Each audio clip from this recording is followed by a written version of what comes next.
For the past few years, Pakistan's ISI has been making a concerted effort to revive terrorism in J&K, south of the Pir Panjals, primarily in the districts of Rajouri and Poonch.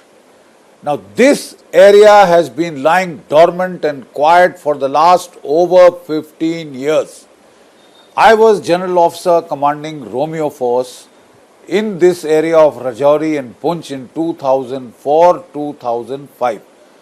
Just before I had taken charge, my predecessor, Lieutenant General Hardev Singh Lidda of the Para Commandos, was the GOC here, and he had launched a major, very concerted operations called Operation Sarp Vinash in Hill Kaka, in a hideout above Suran Court, where the Pakistani foreign terrorists, the Pathans, the Pakistani Punjabi 60% foreign terrorists had made a virtual base area high up in the mountains. Now they used to, infiltrate from various routes, assemble in this Hill Kaka base area, rest and refit, and then from here try and make their way across into the valley or operate locally. They had made a virtual kind of a golden temple analog of this base, from where orders were given to execute people, orders were given to assassinate, mount strikes, etc. It had become a virtual base area and had a strong collection at any given point of time of these. Now this area was so remote and it is all along a valley, so that when you start moving up to it from the valley below, you can be easily picked up. They could open fire on you and they would keep moving back and keep causing casualties, etc. It was quite a problem area. Initially they tried to use artillery against it, but that did not quite work. So ultimately it was decided to launch a major operation called Sarp Vinash in Hill Kaka. What had really happened was that the local people of that area, the Gujars, they were fed up of the Pakistani depredation, the terrorist depredations. They used to ask for livestock, eat their goats, sheep, etc., and misbehave with their women.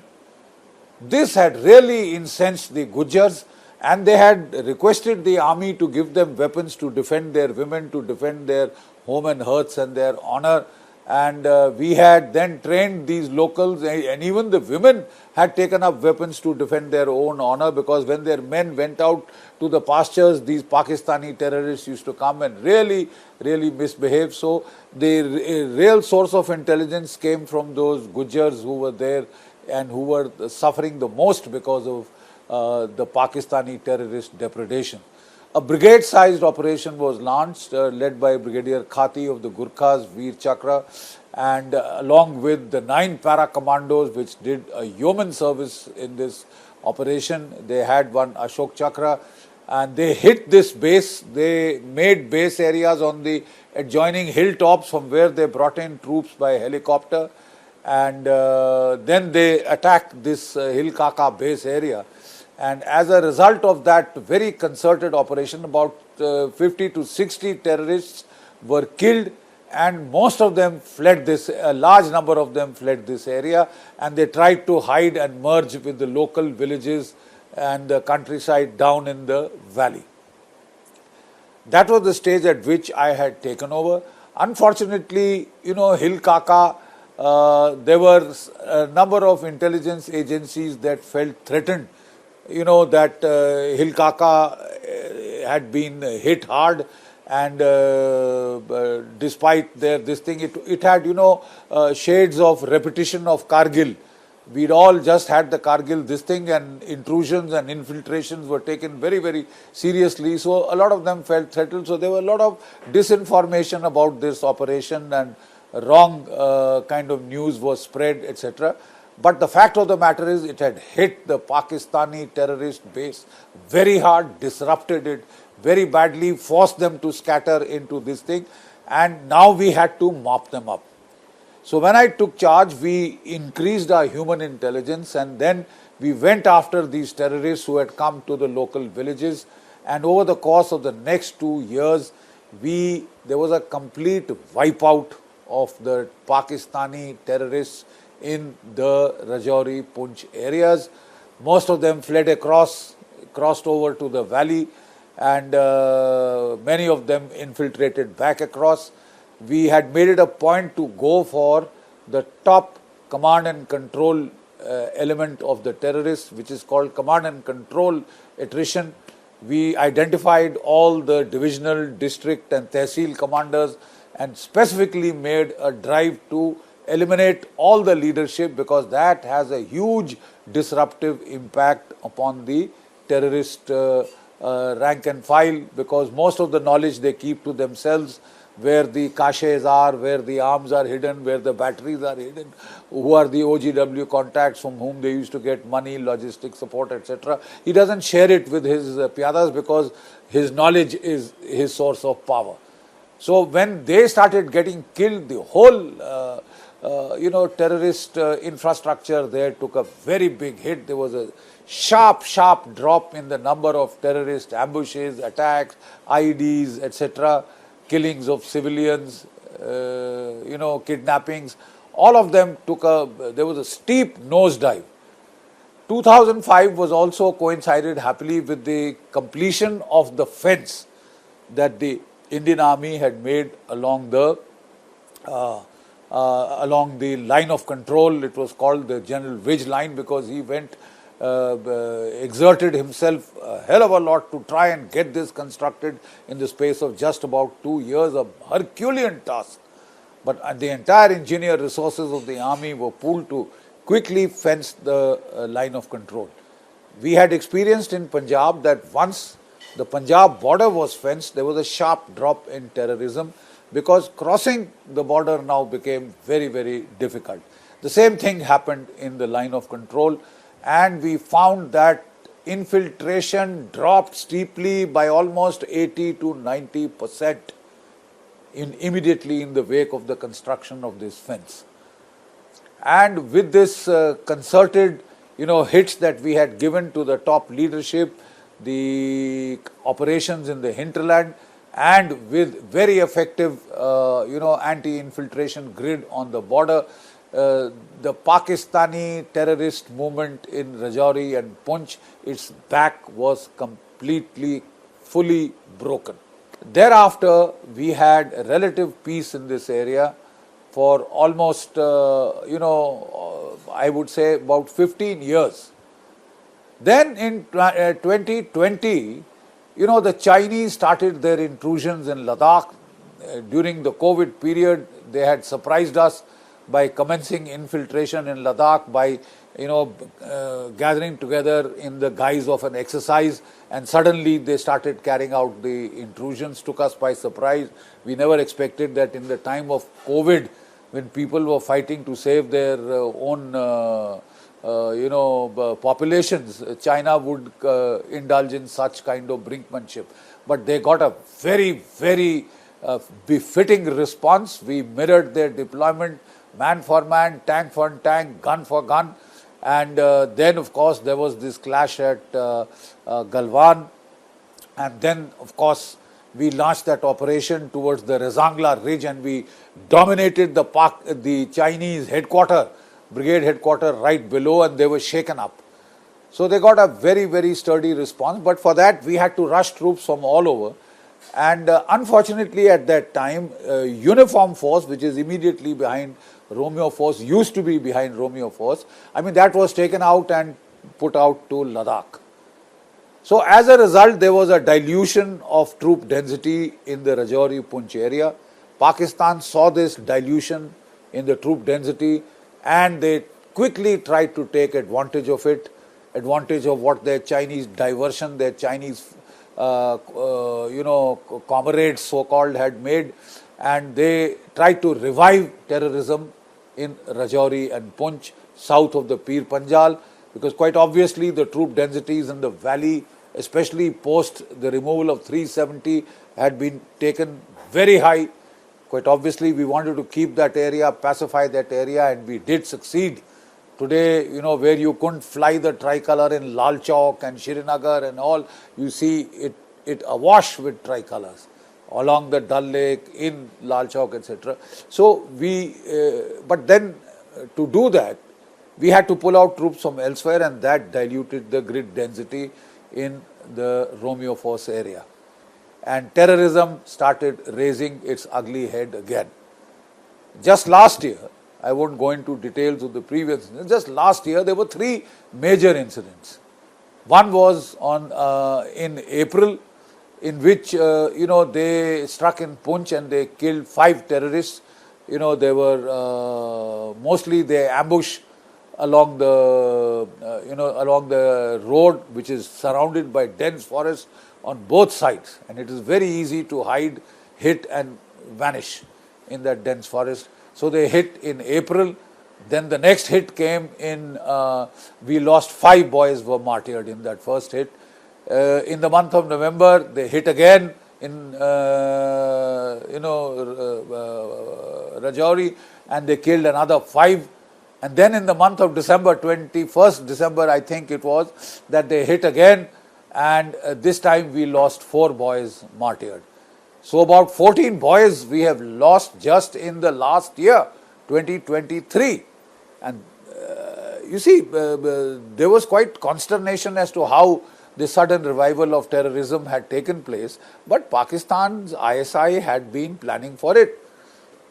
When General Bajwa had taken charge, he had begged, virtually begged India that, he wanted a ceasefire on the line of control. He realized that the Pakistan army was in no condition to go in for a major war with India.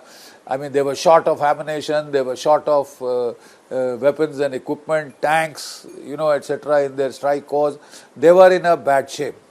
So he had asked virtually begged for a ceasefire, and India had been magnanimous and had given them a ceasefire which is still in place. I think the very first thing that we need to do is, now that Pakistan is trying to disrupt our elections, Pakistan is trying to disrupt the peace that has come over the valley with the removal of Article 370.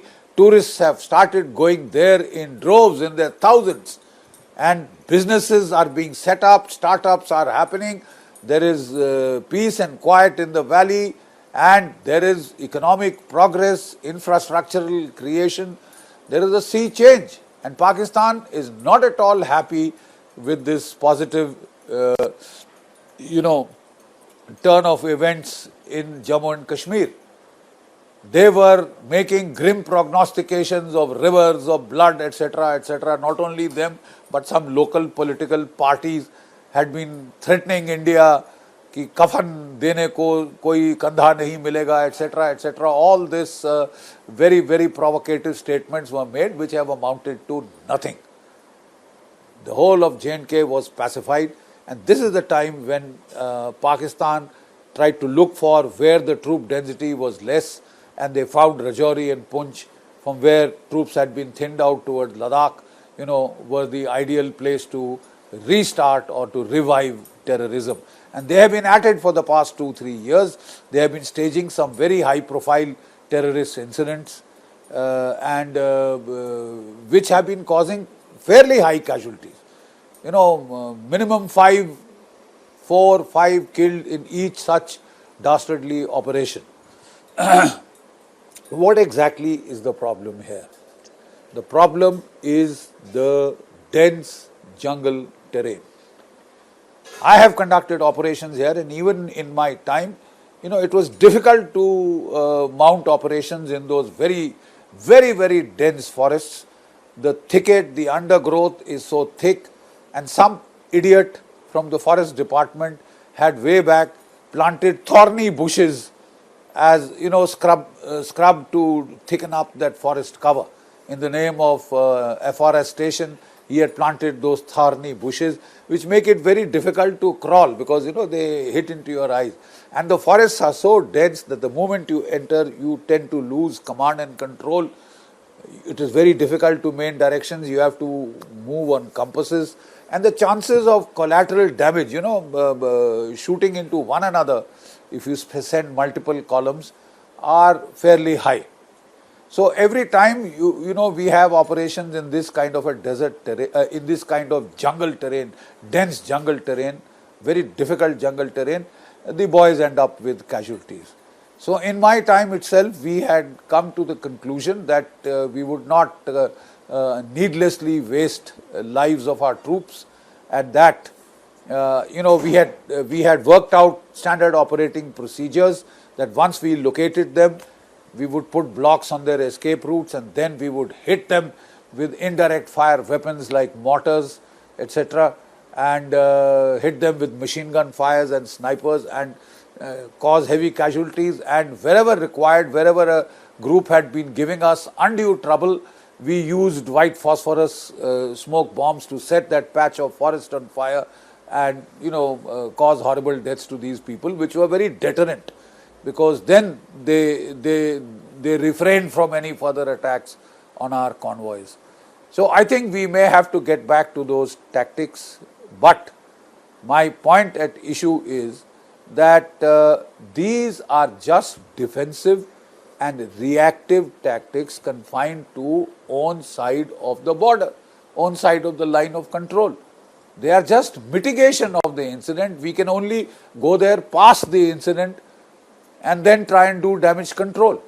That doesn't work. That does not deter the Pakistanis from continuing their depredations. And they are, being encouraged by the fact that they got away with some last year, and India did not mount a major response across the border. I think we need not have to wait for a mass casualty strike a la Pulwama or something to, hit back across the border. We should give a deterrent signal to Pakistan right away. India will not tolerate any attempts to destabilize the status quo in Jammu and Kashmir, disturb the peace in Jammu and Kashmir, any part of it, north or south of the Pir Panjals. And for this, I would recommend the following steps. We need to abrogate the ceasefire on the line of control immediately.